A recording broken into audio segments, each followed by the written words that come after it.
Hi, I'm Richard Winstone, the regulator guy.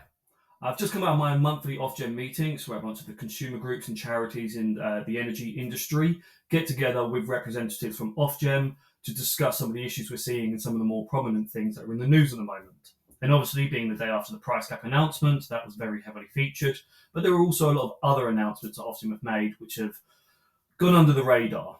So Ofgem do this quite a lot. They make multiple announcements on a single day, and obviously price cap day is the best day to make those announcements because all of the media is focusing on the price cap and no one's really looking at anything else. But there were some other decisions that were released yesterday, and I wanted to give you a quick chat about them because I am not happy. Okay, so the first decision that Ofgem have made was something we actually got involved with. So any of you who follow my petitions or my work, you may have been involved in telling Ofgem what we thought, and that is the network charge compensation scheme. So let me explain this. The Tory government back in 2023 told Ofgem that to improve our large industries' international competitiveness, they were going to subsidise network charges for these businesses, right? So we're talking companies like large British steel companies who are energy intensive. Their energy bills obviously shot up throughout the crisis, and the United Kingdom, we did really poorly throughout the crisis, not as well as a lot of other countries in Europe and across the world. And as such, these energy intensive industries became less competitive. Their costs were too high because we did so poorly in the energy crisis. And then their competitors internationally, their costs were lower because other countries did better, so their energy bills were lower.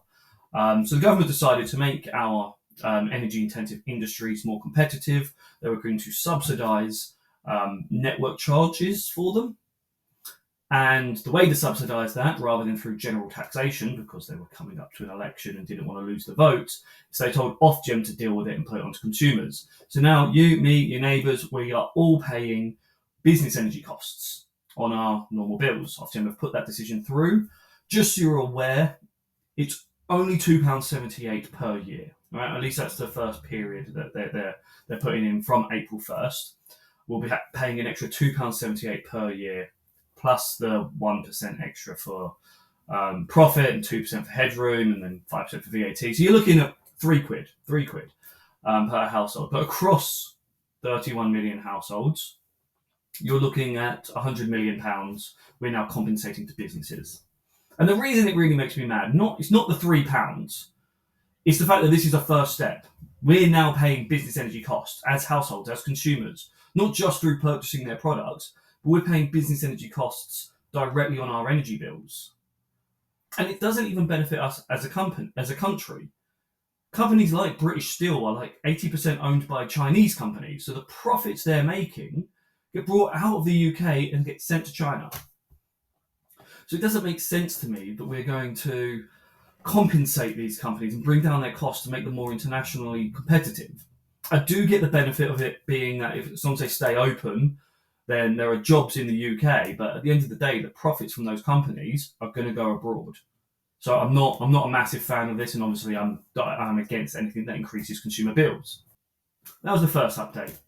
The second update is that Ofgem have decided to extend the additional debt-related costs element of the price cap. So this was a cost they put in, I think it's about £28 per year for us, and then you add on the VAT and the profit and headroom. And it was meant to go away at the end of March. It's been extended before, so this is another extension. This time they're extending it for 3 more months, so it'll be in place for April, May and June. And that's under the hope that the operation cost review has been concluded by then, so that from July, these additional debt-related costs can just go into the operating costs section, and then basically they'll stay there forever. Obviously, I'm very against that. I don't like that Ofgem keep putting in place temporary allowances and then making them permanent through alternative means. They did this with the profit ring fence. They then put into the EBIT element a couple of years ago. But it just means that £28 reduction we're hoping to see is staying on. And obviously, the outcome is that we've got a £110 increase in our bills from April. I also don't agree with this particular allowance and what its purpose is. So it's there to help energy companies afford debt recovery processes with customers that aren't paying their energy bills. So it doesn't actually reduce the amount of debt in the industry. Debt has continued to go up over the last year or so that it's been in place. It doesn't help customers in any way. That money isn't ring fenced to wipe off debt. We're still paying it. We're still paying this 30 quid a year each. So that's another 900 million pounds, £1 billion we're giving to energy suppliers. But it doesn't reduce the debt at all. It effectively just funds debt collection services. So suppliers can sell £1,000 of energy bill to a debt collection company for 300 quid, and we're paying them extra money, so they haven't actually lost that £700. And then customers are still being hounded by debt collectors, and it doesn't benefit anyone, really, except the energy suppliers and obviously the debt collection services who now have more work. Ofgem are consulting on putting in place a one-off sort of debt clearance scheme to help reduce the amount of debt in the industry. I don't know if that will then have a ripple effect of reducing this debt allowance, which is going into the operation costs. But either way, we'll be paying for effectively like 3 or 4 different debt allowances. I think in total, we're going to be paying somewhere around £100 per year each to account for debt in the industry, which is mind-boggling. It's £3 billion. Which, if we did that for 1 year, we'd just clear all the debt in the industry and we could start from scratch. But instead, it goes towards funding call centre staff to chase down customers that are struggling to pay their bills. I'm not a fan of that, and obviously, those of us that got involved did tell Ofgem we didn't want them to do that. We just wanted them to get rid of it and do the one-off payment thing. But we are where we are. Ofgem often make these sort of decisions. Now, this last one, I got a bit annoyed in the meeting. I got frustrated and I spoke my mind because it's double standards. I'm really, really angry at Ofgem on this one. And it's something I've not even heard about before. So my details are limited. I'm really sorry if I'm a bit vague. Okay, but that's because I've not paid attention to this. It's not directly price cap related. It's tangential. But it is something you're paying for and you're being screwed out of money, effectively, is why I got mad. So 2023, Citizens Advice did some sort of investigation into something to do with the profits from network companies. This is people that run our pipes and our wires, or network distribution companies. That's what I'm saying. I'm a little bit vague. The outcome was there was excessive profits over what was intended, way more than they should have been getting. And an investigation happened, and it turns out the formula used to work out their profits had an element of inflation in it. And for the few years before that, it levels out. So inflation goes up, inflation goes down, they'll get more profit, they'll get less profit, and they fall around the level of profit that they should be getting. And then obviously 2022, 2023, inflation went up by like 11%, way above normal range. And that meant that these companies got huge extra profit. Somehow that's how the formula worked it out. The network charges went up. We pay those network charges on our bills. Their costs didn't go up, so they got huge profits. And one of the charities and consumer groups was asking, when are we clawing that back? How are we getting that money back? And Ofgem have decided not to claw it back.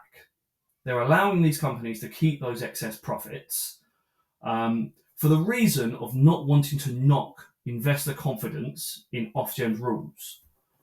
And I got mad. I got really mad because in 2022, 2023, when the energy crisis started, all of these energy companies lost loads of money. 30 of them collapsed. British Gas lost loads of money.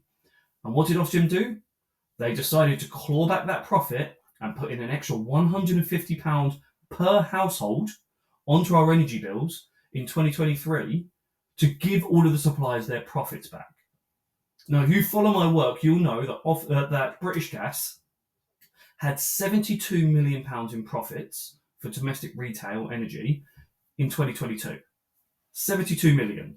They then had 750 million, over 10 times multiplier, on their profits in 2023 because Ofgem allowed them to claim back profits that they lost during the crisis. And then Ofgem will try to tell me today that the reason they're not clawing back these excess profits from the network companies is because it's unprecedented that they would claw back money. Now, I get what they're saying, and that's that they're compartmentalised. Price cap team is different to the networks team, and it's unprecedented in the networks team. But that's a stupid way to run a regulator, first of all.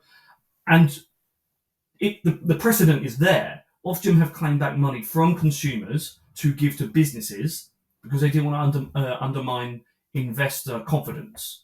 But they have absolutely no qualms in undermining consumer confidence in Ofgem's ability to properly regulate the energy industry. So those excess profits are sitting there. They're going to change the formula so it doesn't happen again. Closing the barn doors after the horses have bolted again with Ofgem. I'm really annoyed with them on this one. And those consultations all happened back in 2023, 2024. I didn't even know they existed. I wasn't looking at that at the time. So we're well past getting them to change their minds now. That is what it is. There's money that's been taken from us that shouldn't have been, and we're not getting it back.